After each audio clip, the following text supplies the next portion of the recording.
you can just give us a few minutes, folks, we'll be back able to answer specific questions on each project as we're going through. First of all, my name is Doug Wilson. I'm with the City of Cedar Rapids. I'm the program manager for Paving for Progress. We'll talk about that a little bit later here, but it's our one-step look off the sales tax funded street rehabilitation reconstruction program that we have here that we're very fortunate to have, that the voters approved back in November of 2013. We're coming into our fourth summer of it, and these projects here will be a big part of the program going forward.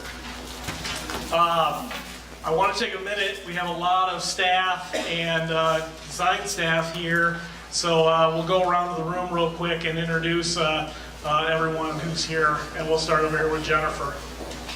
I'm Jennifer Selby. I'm the project manager for the city for all three of the projects. My name is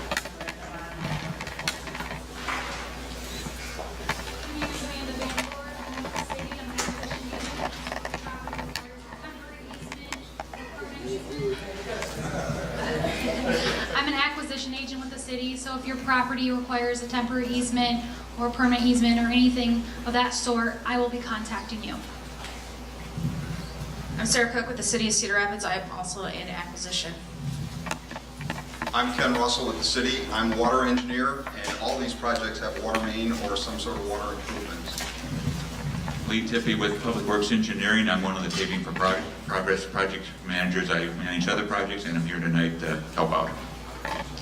Kurt Mester with McClure Engineering. I design 32nd Street. Kevin Bailey, also with McClure Engineering on 32nd Street. Alex Potter with McClure Engineering on the 32nd Street project. Final McClure, Mike Starkey with McClure Engineering, 32nd Street. Destry Sheldmeyer, project engineer for 29th Street, and I'm with HR Green.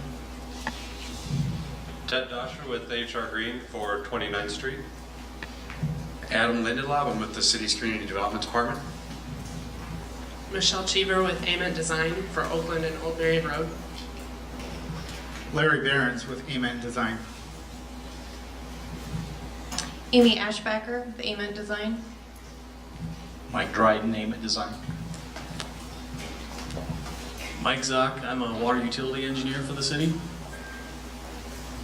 Seth Gunnarsson, I'm a planner in the Community Development Department. John Witt, Assistant City Traffic Engineer. Hi, I'm Lamb with the City of Communications. Hi, I'm Nate Campman with the City of Cedar Rapids Engineering Department. Eric Holtout, City of Cedar Rapids Utilities. Jeremy Kemmer, I'm with HR Green working on 29th Street. Aaron Granquist with HR Green, also working on 29th Street. Nick Correa, project coordinator with the city. I'm Tim Rock. I'm also a project manager for Paving for Progress. Thanks, everyone. You might think we have a lot of people here, but we actually sent out 4,000 letters for these three projects. This is a kind of a new thing for us in combining projects. We were getting pretty small turnouts depending on the scope and the size of the project. So we weren't quite sure how many we'd have tonight, and I just want to say once again thank you all for coming and your interest in the projects. So the meeting format tonight, we'll go through a presentation. I'm going to talk about the program in general, and we'll have representatives from each of the design firms come up and talk in more detail about the projects. So that'll be the table discussion about 6:30, 6:40. We'll just see how things are going. Sometimes we'll report back to the whole group so everybody can hear everyone's concerns or questions, depending on how things are going. That's so everybody knows what everybody else is thinking, kind of what some of your other neighbors' concerns are or desires are in regard to the project. And then about 7 o'clock, we will adjourn. I want to make sure that we have some comments cards around. That'd be great if you could fill those out. We use those. We're out here. It's a few years, really, until 22nd and 32nd and 29th. have actual construction, but we're here now so that we can hear your concerns very early in the process. If you didn't get a chance to sign in, please do if you feel comfortable with that. We do use that list potentially during a construction phase of the project, but we'll probably be back again to get those emails so that we can send emails out and give you updates on what the status is. So, road construction, as you well know, is difficult. It can be inconvenient. It can be really a hardship depending on what your needs are. And that's really a big reason why we're here today, is to get those kind of concerns from you as property owners. If you have some special needs, special events, we want to know that. We want to know that right here up front. But also if you have some things that you think you want to see as part of the project, or things that you think need to be improved, we want to hear that from you today. But we do this so that hopefully we can keep the inconvenience down during the construction as much as possible. We don't want to make it so that it's so difficult for you to get out of your homes during the construction project or get to your homes. We like to minimize that impact as much as possible.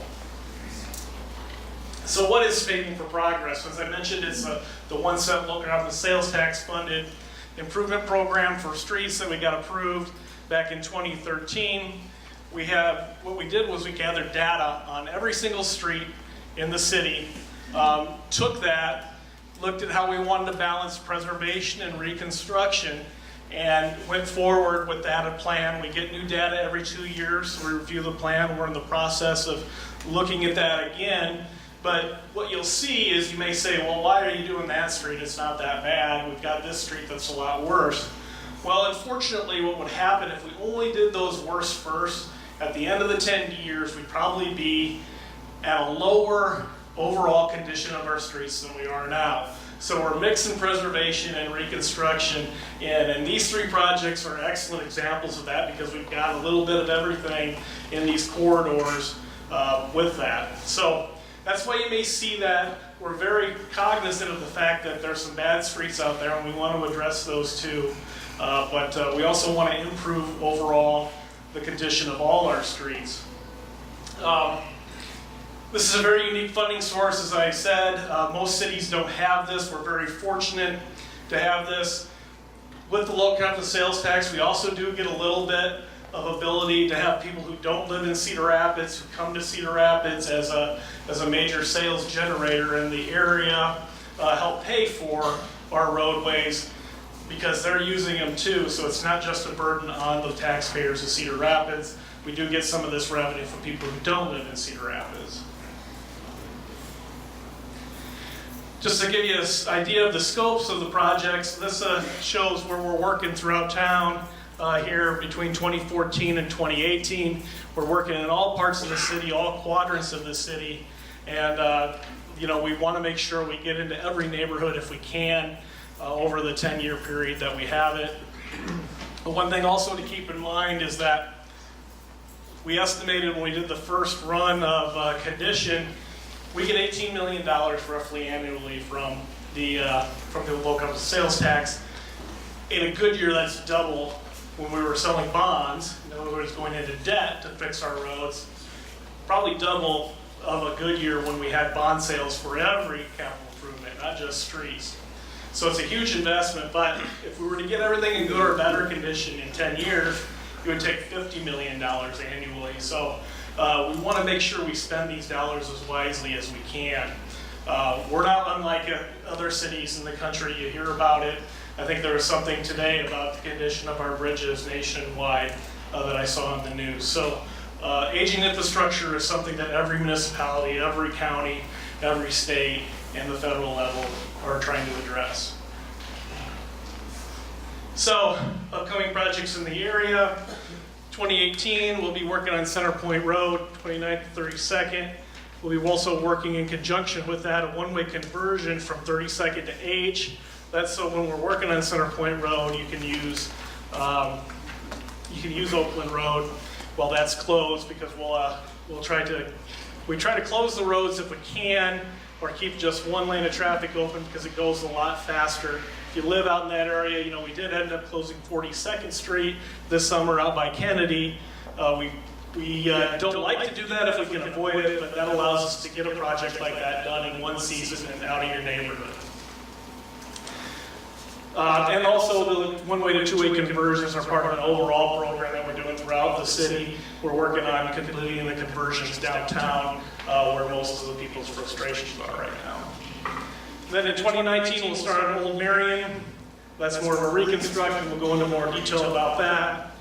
Then we're going to work on Center Point Road also, and work on more Oakland Road. And then out of 2020 to 2023, that's when the real construction starts on 32nd and 29th. Before that, probably the year of 2019 or so, you might see some utility relocation going on. And once again, we're out here now very early in the process. We're basically at the conception level for 32nd and 29th. We have had one other meeting on Oakland Road over time, but we're trying to refine the plan. As I said, we want to make sure we get out here and talk to the public as early in the process as possible. And with that, those are the three projects we're going to start with. And we'll start with Oakland and Old Marion. And Michelle, thanks.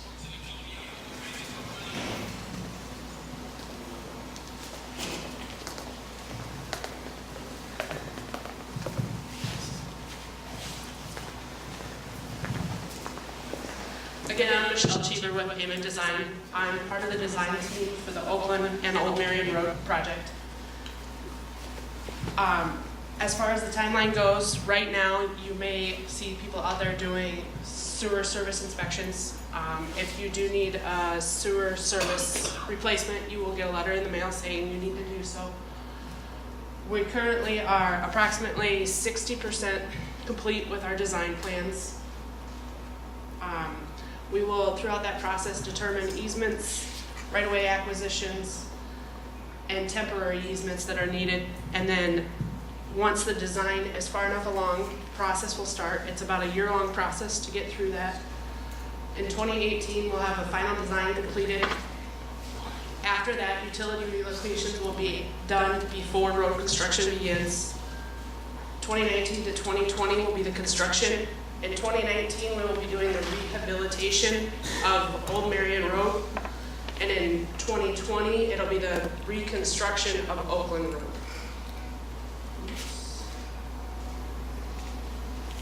The complete reconstruction of Oakland and Old Marion is between East Center Street to about 1,400 feet northeast of Gulf. The asphalt overlay continues from where we stop with reconstruction to C Avenue. We will be adding 2 bike lanes throughout the whole corridor, and then there will be sidewalk infill throughout as well. There will be utility improvements, which include storm sewer and some limited water main. The street will also be partially closed throughout construction. It'll be one direction of traffic. And driveways will be closed for short periods of time, but this is just when we're right in front of your house paving, and it will be a very short period.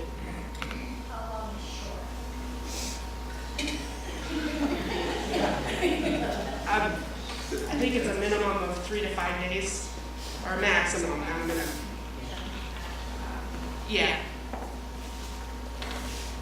And that's the extent of our project.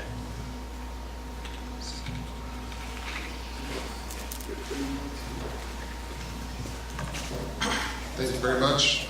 My name is Aaron Granquist, project manager for the 29th Street project. This map shows the extent of it. It's about 1.6, 1.7 miles from I-380 over to First Avenue.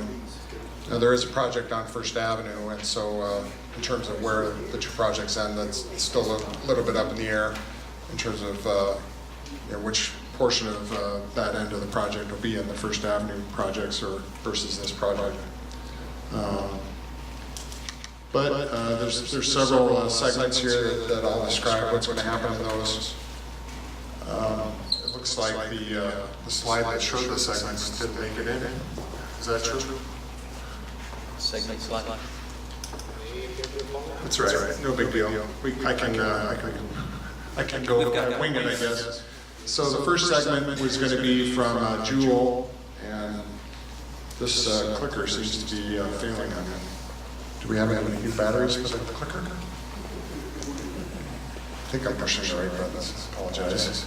Technical difficulties.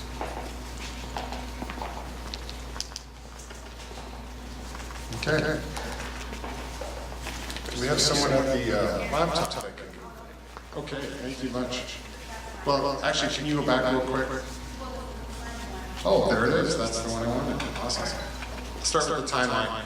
As this will be very similar to the 32nd Street project, but first thing we got to do is find out where the sewer services are potentially made of Orangeburg, which is a really bad material and needs to be replaced. So a lot of those inspections are happening currently, and if something is found, you'll be getting a letter about Orangeburg or other materials that need to be replaced with the project. We'll be beginning preliminary design probably later this year, and then the easement and right-of-way acquisition process, which typically takes a year, will happen at least once we get past the 60% or a little bit further in the design, once we have those project limits identified. And we'll likely finish up final design in 2020, and we'll, as part of that, identify which utilities are in the way that need to be relocated. And the ideal condition is to have those be relocated hopefully the year before full-blown construction happens. And then because of the size of the project, we're still in the process of figuring out how many phases there'll be. We certainly have some segments that I'll talk about, but it'll likely be multiple phases or even multiple lettings over 3 construction seasons because it is so big. Just don't want to do all that at once because it's a pretty major corridor. So we'll try to be sensitive to people wanting to use it. Next slide, please. Summary of improvements. As Doug alluded to, there's portions of the project that are likely be a full reconstruction just because the pavement's so far gone. Other sections will be milled and overlaid or overlaid with some PCC rehabilitation. But there will be also added to the corridor pedestrian and bicycle accommodations. Some of the comment cards that we've got from folks already seem to be very supportive of the fact that people are going to have to walk on the street or push strollers on the street and things like that. So this is also a very important connection between 2 existing trail corridors. There's the Cedar River Nature Trail at the east end or the west end, and then Seymour is planned. Well, there's a section already there, but there's the Seymour Trail at the east end. So having a connection like that would certainly be, I think, a big improvement to the neighborhoods and the region, the city in general. Then, along with that, we've got utility improvements. There's only a handful of intakes on the project, and there's quite a bit of water draining down these roads. And I haven't heard any specific issues, but I'm sure tonight I'll hear some issues about some storm drainage problems. But we plan to do some analysis there and add more storm intakes and sewers to try to collect that water so it's not spreading out so wide on the road. And as Ken alluded to, there's water main. Now's the opportunity while we're in the corridor, if there's any history of water main breaks or things like that, certainly want to try to take care of that, upgrade the water main system if we can. There's also a couple of locations where sanitary sewer is a little bit undersized, or the materials doesn't have much of a usable life left, so we're going to also use the opportunity to replace that. And as somewhat related to the inspections, there will be some properties that need to replace their sanitary sewer services. All right, so this is the what I thought was a missing slide, but segment A is from Jewel to the Canadian National Rail, and that is there's just going to be some PCC rehab in that short section. We're also may be doing some median adjustments because we're trying to include the on-street bike lanes, and so we might need to adjust the medians there a little bit. There's also a bridge over McLeod Run there that we really won't be touching. Segment B then goes from Canadian National all the way to Oakland Road. That's pavement's in pretty bad shape. Our life cycle cost analysis indicated that it's just best to reconstruct that as a new concrete road. But there's also a need for some traffic improvements at that intersection. So we'll likely have some widening on the corners there. We're still looking at what exactly needs to be done there, but we've been working with the city's traffic department on making sure we have the right number of turn lanes and storage lengths in those turn lanes. Segment C, D, and E are pretty similar in that the final product's going to look like an asphalt overlay. A couple of those segments already have asphalt, so we'll mill those off, then do some PCC rehabilitation, and put a new fresh layer of asphalt on top of that. We're also at this point showing new curbs along the whole project. So some of that curb depth that's been lost with multiple overlays, we'll regain some of that and be able to contain the water better in the street when we have storm events. And then segment F at the east end, that's pavement has also been in really bad shape. So we're also, the analysis is showing that reconstruction is probably the best option there as well. As I mentioned, though, there will be new sidewalks along both sides, and then on-street bike lanes as well. And with that, I'll hand it over to Kevin Bailey, who's going to talk about 32nd.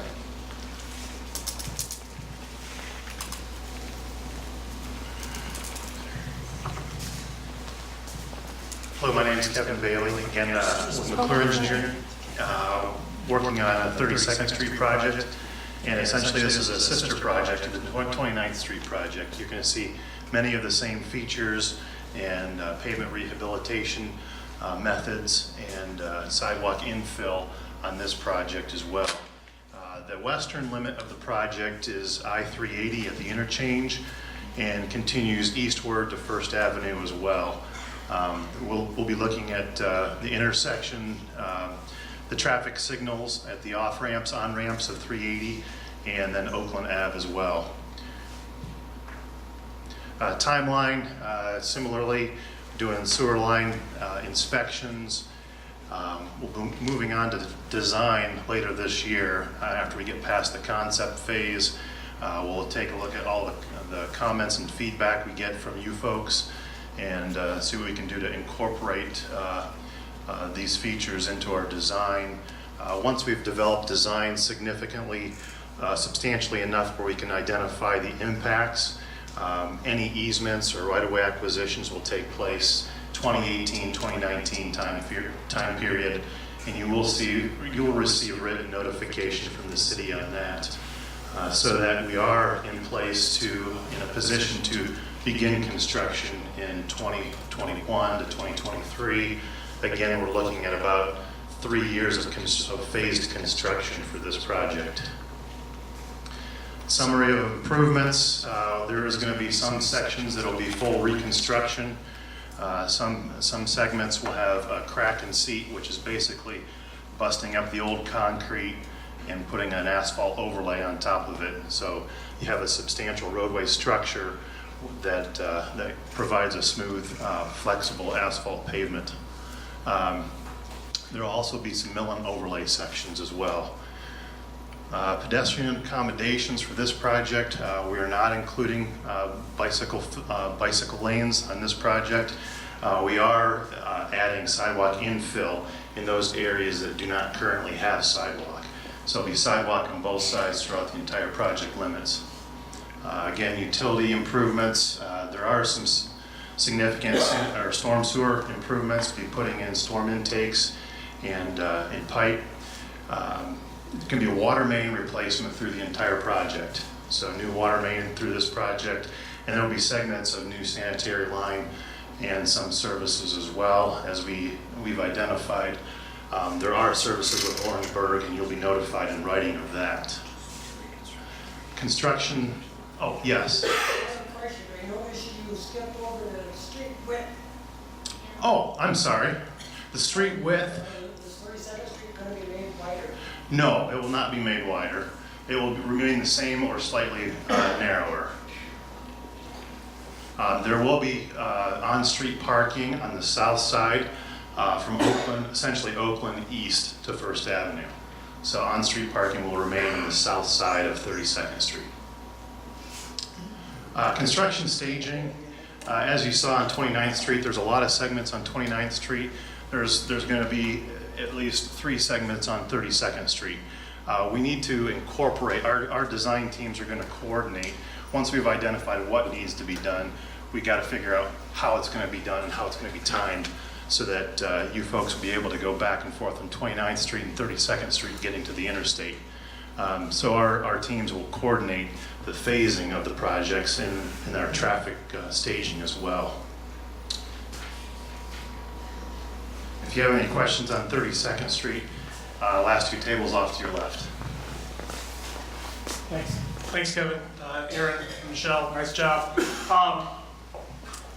One thing I didn't touch on that was my omission is assessments. The city has in the past assessed for new sidewalk where none had been, and of course we did touch on it slightly, some of them. The Orangeburg assessment where you have to replace the Orangeburg. Example of the fact that we are listening to people, and the council is listening to people. We're working on a change in the sidewalk assessment policy, and more than likely, very, very likely, in fact, in these neighborhoods where at no fault of your own, the city didn't require sidewalks to be built when your house was built, we're not going to be assessing residential property owners for new sidewalk. The city wants to make sure we can get accessibility for all users in our right-of-ways, not just vehicles, pedestrians, and bicycles. And you know, if you've seen a little bit in the paper over the last couple of years, you know, the city council heard you, staff has heard people, and so we're going to be building sidewalk, but not assessing back. Now, the Orangeburg will be assessed if you choose to have the city do it. You'll be getting letters about this. You'll have the option to do it yourself or to have it done with the project. And the reason we do that is because we don't want you to have to go out there in a couple of years, your service fails, and we cut open the brand new street, causes a lot of problems, degrades the street faster over time. So that's the reason we require the Orangeburgs to be replaced before we do the project or during the project. Once again, as as Kevin mentioned, 32nd Street is over there, 29th is here, Oakland is back in there, and we do have some more roll plots that we can lay out for all those projects if we need to sit down. And with that, we'll go back to the discussions of the tables and we'll report back later. Thank you all again for coming, very much appreciated.